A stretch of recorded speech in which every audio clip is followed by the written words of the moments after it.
laawol kisal ko laawol peewal e ɓantal. إن الحمد لله نحمده ونستعينه ونستغفره ونعوذ بالله من شرور أنفسنا ومن سيئات أعمالنا من يهده الله فلا مضل له ومن يضلل فلا هادي له وأشهد أن لا إله إلا الله وحده لا شريك له وأشهد أن محمدا عبده ورسوله صلى الله عليه وعلى آله وصحبه ومن اتبعهم بإحسان إلى يوم الدين. أما بعد فإن أصدق الحديث كتاب الله وخير الهدي هدي محمد صلى الله عليه وسلم وشر الأمور محدثاتها وكل محدثة بدعة وكل بدعة ضلالة. ثم أما بعد عباد الله اتقوا الله وآمنوا به يؤتكم كفلين من رحمته ويجعل لكم نورا تمشون به ويهديكم صراطا مستقيما. فإن من لازم تقواه كان من المتقين والله يحب المتقين. أريد دانغال يتوي تبتني الله إذا يتمو إذا نقبنا مبلل يهوري في يقوجي من أدنى ينقوجي تينا ينقوجي إذا إنسينو كمكو مولو مكو فتو مكو مودي بوني قول مدن بوني قول مندي. أريد كلا أمو الله سبحانه وتعالى فيوني كومودي فيودو كلا أمو مجني على فيونو بسيتي كون بريوتي غون على سين الله كو غوتو مراكا في دارو بسيتي كون نلار ميد محمد كو جيار مكو نلار مكو باولوم ande wonna ko ɓuri gongude yewteji fof ko deftere Allah nden e ko ɓuri moƴƴude tindinore nden fof ko tindinore nelaɗo meɗen Muhammad sa sallam ko ɓuri bonde ko yakkujiri fof ko fuɗɗa kon ka diina kala ko fuɗɗa ka diina ko bida kala bida ko majjere ara ɓawa ɗum ko ne jiyaɓe Allah yamirama duumo e hulugol Allah subhanahu wa taala gomɗinen Allah gomɗinen nelaɗo makko sen waɗi ɗum Allah subhanahu wa taala okkay en cowale immorde yurmede makko nen o waɗana en annora tawa ko ngannora ɗon yahirten o fewnan e laawol foccingol yiiɓi anden kala on lismiiɗo hulugol Allah subhanahu wa taala lismiiɗo waɗugol ko Allah yaminimo ko rento e ko Allah haɗi kon o tawete e jeyaaɓe e munal muttaqin mana jeyaaɓe huloɓe Allah ɓen Allah noon yuhibbul muttaqin mo yiɗi huloɓe o ɓen. Ara ibadallah kana rasuluna muhammadun sallallahu alayhi wa sallam yubashiru as-sahabata al-akhyar al-athhar radiyallahu anhum بقدوم رمضان فيقول صلى الله عليه وسلم أتاكم رمضان شهر مبارك فرض الله عز وجل عليكم صيامه تفتح فيه أبواب السماء وتغلق فيه أبواب الجحيم وتغلق فيه مرضة الشياطين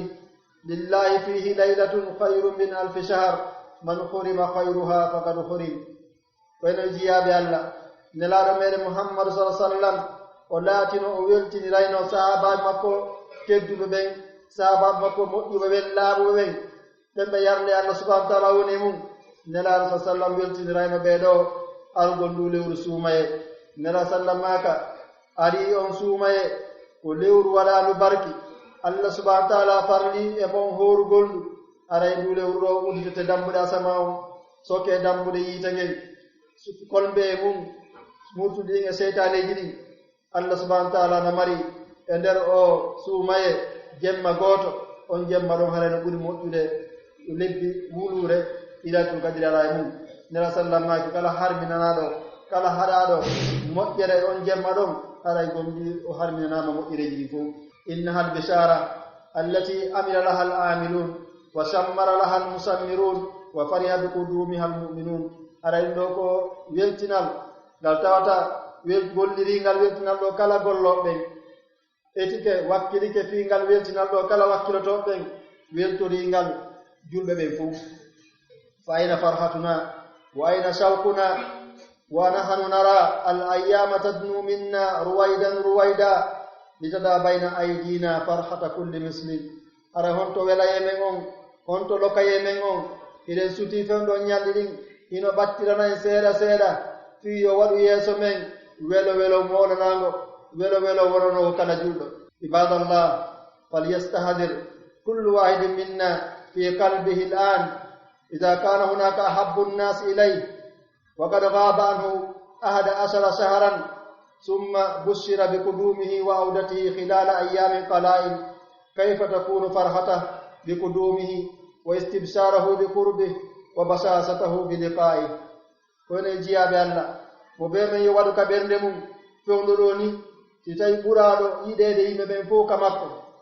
wirnike gaa makko lebbi 11 ɓe alaa yiide taw ko ɓuraaɗo yiɗeede yimɓe ɓen fof ka makko lebbi 11 ɓe alaa yiide on tuma o weltinira wondema oɗo hino arde ɓaawo ñalɗi seeɗaaji o ara e jooni ko honno wela e men o wonirta ko honno weltorten sabu argol on mo wayru ɗen ko honno weltorten fii ɓattagol argol makko ko honno weltorten fii jaɓɓoyagol mo fa inna awwala al adabi shar'iyya bayna yaday ramadan an tata'ahhaba lahu qabla al istihlal binafsin biqudumihi mustabshira wa liru'yati hilalihi muntazira wa hadha min ta'zimi sha'airillah qala ta'ala dhalika wa man yu'azzim sha'aira Allah fa innaha min taqwa al qulub ara yanden no woni arande e neediji sar'iyankoji ɗin aɗaade suumaye on ko nde hebilantoɗen suumaye on aɗaade o daraade aɗaade lewru suumaye on daraade hara en hebilike hebiloren ɗum ɗon wonki tawa sabu argol suumaye hara ɗen weltori wonki ki hino weltori argol suumaye on fi yu'ugol lewru suumaye ɗum mo ɓeeno habbiti hino weltori yu'ugol lewru suumaye ɗum anden waɗugol ɗum ɗon ko jeyaɗum e mawningol maandeji diina Allah ɗin ko jeyaɗum e mawningol dewe Allah ɗen sabu Allah subhanahu wa ta'ala wi'i dhalika wa man yu'azzim sha'aira Allah fa innaha min taqwa al qulub andu wondema kala on mawnindo maandeji diina Allah ɗin o mawni fi diina Allah kan ɗum ko jeyaɗum e kulon Allah ngol Allah subhanahu wa ta'ala watta e ɓerde ɗen nam yafrahu almu'minuna bi qudumi shahr ramadan wa yastabshiruna wa yahmiduna Allah an ballaghahum iyyah wa yaqiduna al-azma ala ta'mirihi bit-ta'at wa ziyadati al-hasanat wa hajri as-sayyi'at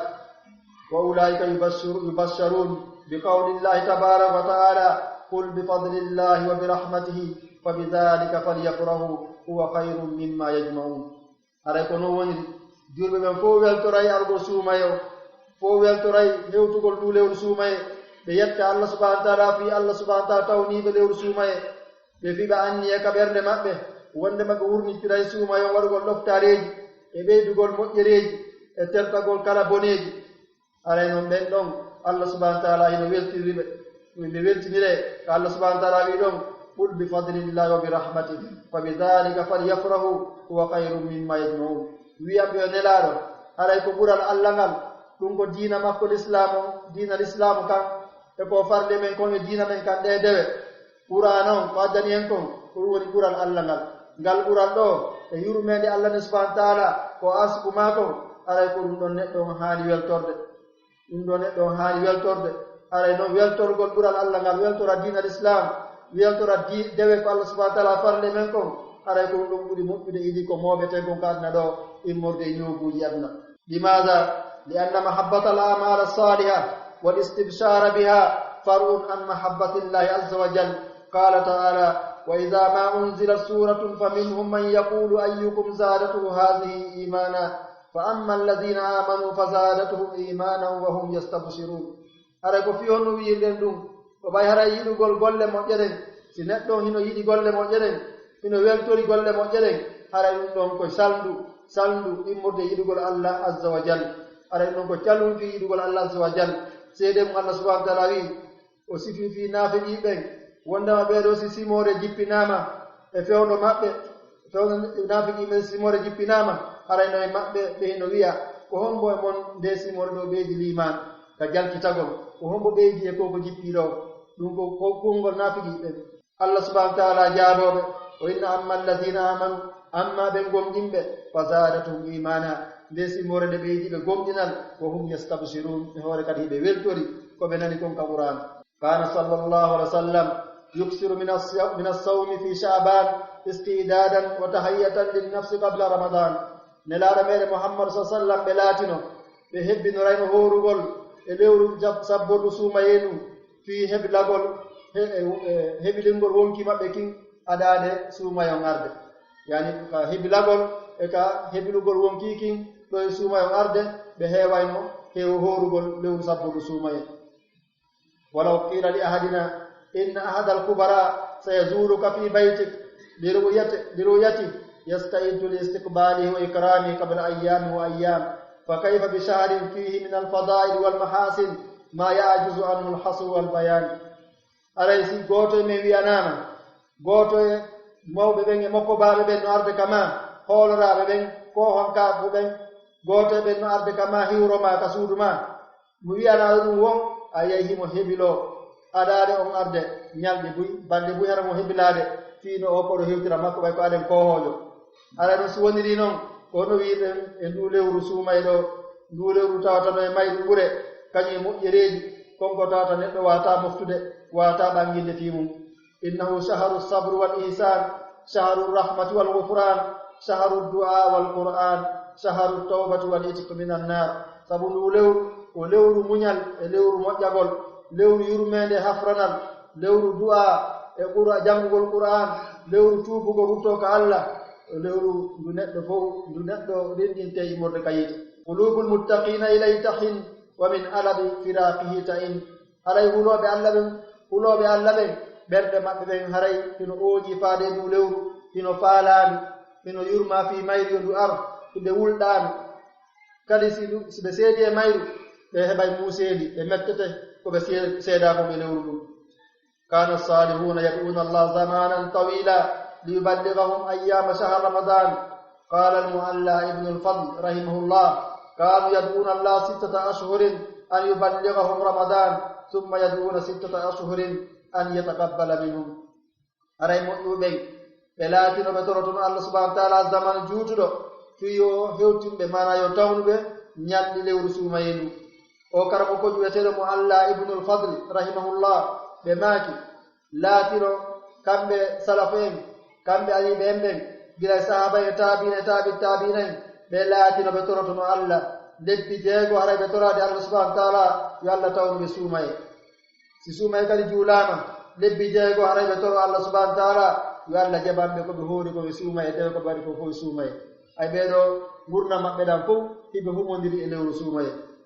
إخواني المسلمين عباد الله أما خطر ببالنا يوما فضل من أدرك رمضان أما تفكرنا يوما في عظم ثواب الأمل في هذا الشهر المبارك وين يجول هرا دبيتالي كبرن من ينالو هرا دبيتاكي كبرن من في مرال أنت وادو لو سومي هرا إميجتاكي في مونغول براجي قل ورتيد لو سومي نتأمل معا هذه القصة العجيبة روى الإمام أحمد وابن ماجه وصححه الألباني من حديث طلحة بن عبيد الله رضي الله عنه أن رجلين قدما على رسول الله صلى الله عليه وسلم وكان إسلامهما جميعا وكان أحدهما أشد اجتهادا من الآخر فغزا المجتهد منهما فاستشهد ثم مكث الآخر بعده سنة aray en taskoto o issa hawniɗo mo imam ahmad filli kañum imam ibnu majah mo albani kadi sellini immorde hadis talha ibnu ubaydillah radiallahu anhu oɗo sifani en fi hollugol ɓural tawaɗo suumaye aɗen tawaɗo suumaye ɓural makko kañum e ɓural golle kontiki waɗe nder suumaye wondema worɓe ɗiɗo arno ka nelaɗo meɗen muhammad sa sallam ɓe fof ɓe silmidi nde wootere gooto aɗitaake o e silmugol maɓɓe ngol wonde wootere ɓe fuɗɗotude islam nde wootere tawi noon oya on himo ɓuri oya wakkilaade e fii diina kam e fii dewe ɗen on ɗon o tawa e jihaadi fi sabilillah e nder jihaadi on o yani shahid wontoye hitaande ɗimo makkon kadi feƴƴini ko ɗum talha wi فرأيت في المنام بين أنا عند باب الجنة إذا أنا بهما فخرج خارج من الجنة فأذن للذي توفي الآخر منهما ثم خرج فأذن للذي استشهد ثم رجع إلي فقال ارجع فإنك لم يؤذن لك بعد talha wi o hoyɗi e ɗoyngol makko wo tuma nde o wonno ka dambugal aljanna ko juhi yo omo yiya ɓe worɓe ɗo ɗiɗo ɓe feƴƴimɓe artiɓe simmuɓe nde wotere tawi oya no wakkili fi diina kam fota o tawa hare l'islam o yani shahide nder mum oya wonti ɓaɗum hitande si feƴƴini talha hoyɗi ɓe o hoyɗi ɓe honno wondema o yi hoore makko e nder koye ɗongol mo ka dambugal aljanna o yi kadi ɓe ɗiɗo on tuma goɗɗo go yalti mana yaltowo yalti mordekal janna o duŋinani sakkitiiɗo feƴƴinde o sakkitiiɗo feƴƴinde o e ɓeeɗa ɗiɗo o duŋinani mo yo naatu taw on ɗon attinaade on tuma o artoy kadi o duŋinani yamɗo sahiide o attiiɗo feƴƴinde o e maɓɓe ɗiɗo yamɗo sahiide o duŋinani mo yo naatu on tuma o arti kadi o ari o tawi kanko Talha o inni an rutto taw haray an a duŋinanaaka taw fii naatugol ma ngal ga heewtaal taw ɗum ko koyɗol Talha e on ɗon Talha ko jeyaɗo eɓe nelaaɗo sallam weltiniri naatugol aljanna fa asbaha Talha yuhaddisu bihi nnas fa ajibu li dhalik fa balaga dhalika rasulallahi sallallahu alayhi wa sallam wa haddasuhu alhadith fa qala min ayyi dhalika ta'jabun fa qalu ya rasulallah hadha ashaddu ar-rajulayn ijtihada thumma istushhida wa dakhala hadha al-akhiru al-janna qabla on tuma ɗon ɓay weeti Talha yewtiɗo yimɓe ɓe fof hoyɗi kon ɓe fof ɓe haawi fii ɗum yettoyi nelaaɗo meɗen Muhammad sallam ɓe mana ɓe yewtinira sallam fiigol koyɗol on tanira sallam lanniɓe kamɓe sahabaɓe ko honɗum haawiɗon e ɗum ɗon ko ɗum hawni on ton on tuma ɓenni ko an yo nelaaɗo Allah ɓeɗoɗe ko worɓe ɗiɗo oya on ko on ɓurno wakkilaade o eti o tawa jihad fi sabilillah o yani shahide nder mum oɗo ko marɗo baraji buy kono sakkitiɗo on mo wakkilano ki on ɗon ko ngattimo naatugol ka aljanna ko ɗum hawni men fa qala rasulullah sa sallam alaysa kad makasa hadha ba'dahu sana qalu bala qala wa adraka ramadan fasama wa salla kaza wa kaza min sajdatin fi sana qalu bala qala rasulullah sallallahu alaihi wasallam fama bainahuma abadu mimma bayna as-samai wal ard on tuma nela sallama landiɓe inni he kono e hara wonaali o sakkitiiɗo adiiɗo naatugol ka aljanna sakkitiiɗo mayde o e hara o luttaano ɓaawoɗo hitaande o wuuraano ɓaa makko hitaande saaba ɓenni kono tigi woni ɗo woni ɓaa makko hitaande e nder noon nden hitaande e hara o laatanooki o tawano suumaye o tawanooka suumaye o hoori o juuli o naafi e nder on suumaye o juuli kal julde buy e nden hitaande ɗon ɓenni kono woni nelaaɗo sallama inni wo woni kon hakkunde maɓɓe ɗiɗo ɓurodiral ngal woni ko woni kon hakkunde asaman e leydi ɗon holli honɗum ɓural taweede suumayon inni allahu akbar inna buluga ramadan ni'matun azima wa fadlun kabir min allahi taala hatta inna al abda bi bulughi ramadan wa siyamihi wa qiyamihi yasbuqu ash-shuhada fi sabilillah alladhina lam yudriku ramadan ara ko wadde o mawni fi allah o inni anden taweede suumayon ɗum ɗon ko nema mawɗo ko ɓural mawnungal immorde Allah subhanahu wa ta'ala wonde julɗo o haa tawa jiyaaɗo sabu taweede makko suumaye o hoora suumaye o naafa suumaye o aditoto jamɗo sahiidi yani naatugol aljanna ommotata tawaaka suumaye ibadallah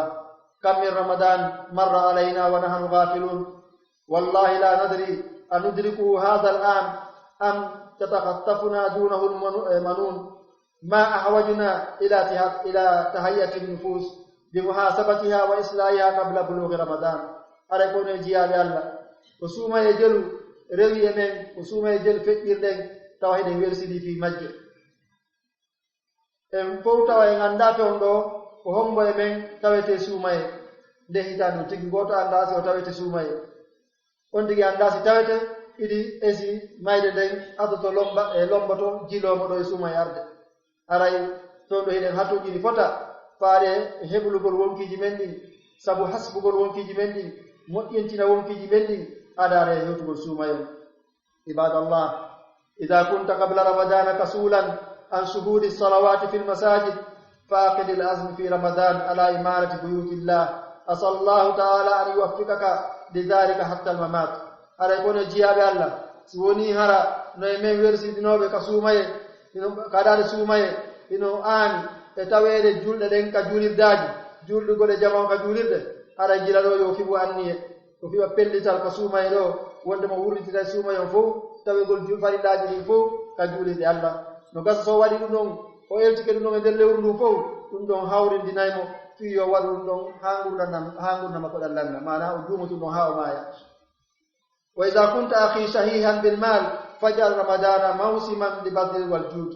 أري أنسي لو سوني كا ودي لو جولي أو كتا هوا أكبر أري ورسوما يوم ترتما في أكبر موجا غونغول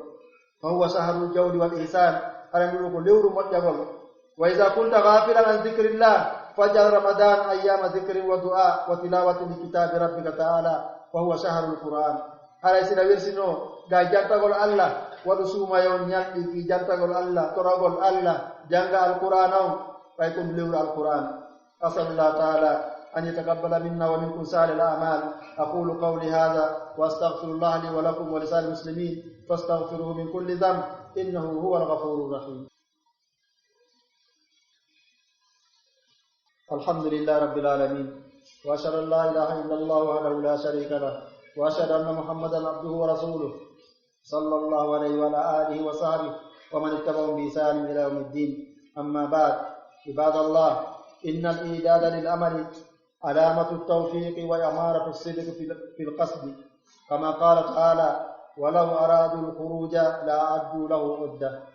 على يتي الله تقول غوتا غيفو miseti konde marete do gonga sina Allah ko goto malaka fidaro miseti konde manela mere Muhammad ko jiyaro makko nelaro makko kanda juule makko sahaba makko be ngure makko e kala be jukku be moddi hanyam jalgal baadu ko ne jiyabe Allah anden heblanagol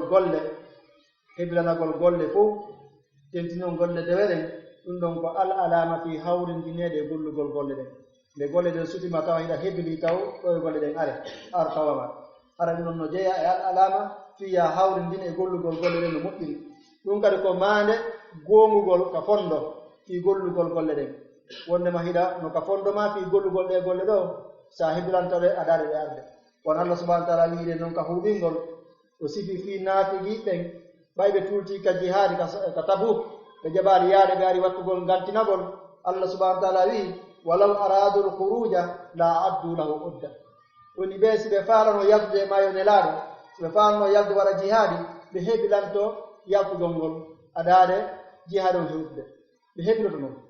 kono wawi faalaade ko dum hande be hebulo no holli wonde ma neddo goyo dewal sino saati kala gonde saatiire on tigi si tawi o hawrindinte fi wargol den golle no moƴƴiri o wona gonguɗo ka fondo makko fi gollugol ɗe golle haray ko yo heblo adare golle ɗe hewde watta ala budda an yumahhada laha biwazaifa shar'iyya kathira hatta tuuti ukulaha wa khasatan fi shahr ramadan haythu al-a'malu salihah al-muta'addida haray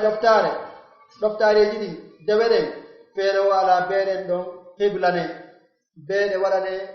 tamhid mana daɗɗirane golleji goo sar'iyankoji kadi ɗuuɗuɗi ko sari a yamiri yoɗe daɗɗirane fiyoɗe jonnu ñandu majji on mana fiyoɗe jonnu dinɗe majji on tentini lewru suuma en ndu lewru tawatano e mum golleji heewɗi golle moƴƴe heewɗe no hawtiti nder suuma en oɗo no haani heblanade ibadallah uzakkiru nafsi wa iyyakum bi khamsati umurin nasta'iddu biha li shahr ramadan hare kono jiyaɓe Allah mi andintinayi hoore am mi andintina on piiji joyi ɗi tawata heɓiloraray ɗin ɗon fi ndu lewru suumaye awalan falnubadir ila tawbati sadika almustawfiya li shurutiha wa nuksir min al istighfar hare ka aranu e ɗin piiji joyi yaccoɗen faade tuubugol gongugol ka Allah subhanahu wa ta'ala tawa ngol tuubugol ɗon hino hunni sartiji ɗin fof sartiji tuububiyan fof o timmi e majji ɗuɗɗinoren kadi waɗugol istighfar to lago Allah subhanahu wa ta'ala hafranal ɗin mum ɗum nata'allam ma la budda minhu min fiqhi siyami wa ahkamihi wa adabi wal ibadati fi kal i'tiqaf wal umra wa zakati al fitr wa ghayriha haray etoɗen kadi andinoɗen konko tata feere o ala e fi suumayon be andinoɗen e nder fi suumayon koko kala ko yowti e fi suumayon tawa feere o ala be anden etoɗen anden ɗum ɗon mana immorde faamugol fi ñawori suumayi neediji suumayi ɗi dewe ko watte ko e suumayon wono ufinagol ngol kañum umra on e zakatul fitri on e ko hina ɗum immorde ko watte e ndu lewru mo be eto janga ɗum ɗon gongo tawata feere o ala be o anda fi o wawa gollude tammum ɗum naata falnaqid al azma sadiqa wal himma al aliya ala istiqlali ramadan bil amali salihah qala ta'ala فإذا أزم الأمر فلو صدقوا الله لكان خيرا لهم أراي في ودن فيند منا فيلن كبرنمن فيند غومود eɓen himme towɗo fi gollirgol o suumay ɗo mana hutorgo o gulle e suumay ɗo golle moƴƴe mana etugol waɗugol golle moƴƴe nder suumay o ɓaye Allah subhanahu wa taala wi ka sifagol fi nafiqiɓen toujours ko ɓe gantinoto kon o inna si tawi e fiyake on satti finde nden fiɗike ɗum ko si tawi gere on yani tawi joni ɓe tawe si ɓe gongunno Allah subhanahu wa taala hiɓe gonganno Allah subhanahu wa taala ɗum ɗo ɓurano moƴƴande ɓe mana ɓe tawi tono gere on ɓe waɗa gere on hara ɓe heɓa moƴƴere koni mum kon kono ɓay tumɓe heɓaɗi finde nden kala ɗum ko ɗum waɗi ɓe wawali taweɗe ɓe watti gantinare walla taharra afdal amal fi wa samaha ajra eteren naɓɓeten ko ɓuri moƴƴude golle ɗen ko watten e suumay ɗo e ko ɓuri ɓe mawde baraji eteren ardinen ɗum ɗon na ɗum ɗum fal nastahadir anna ramadan kama wasafahu llah azza wa jal ayyaman ma'dudat fahuwa mawsimun fadilun walakinahu sari'ur rahim en fo min waɗen kaɓerde men wondema suumayo kono Allah subhanahu wa taala siforimo noon ko ñalɗi limtaɗi ko ñalɗi kontaɗi balɗe nogay jeenayi ma balɗe capantati haray ko daggunde marnde ɓural fota fota kono noon hino yaha heña kadi so won tigi ataki wakkili e nder ɗen balɗe ɗon o perday yani perdi mawɗi ɗum waɗi haray wonti koyo tonor yani on tan ɗon o wakkilo golla khamisan wa akhiran jawabunno ko sappitorum at-takhtit wa at-tartib لبرنامج يومي للأعمال الصالحة كقراءة القرآن والجلوس في المسجد والجلوس مع الأهل والصدقة والقيام والاعتكاف والدعوة وغيرها من الأعمال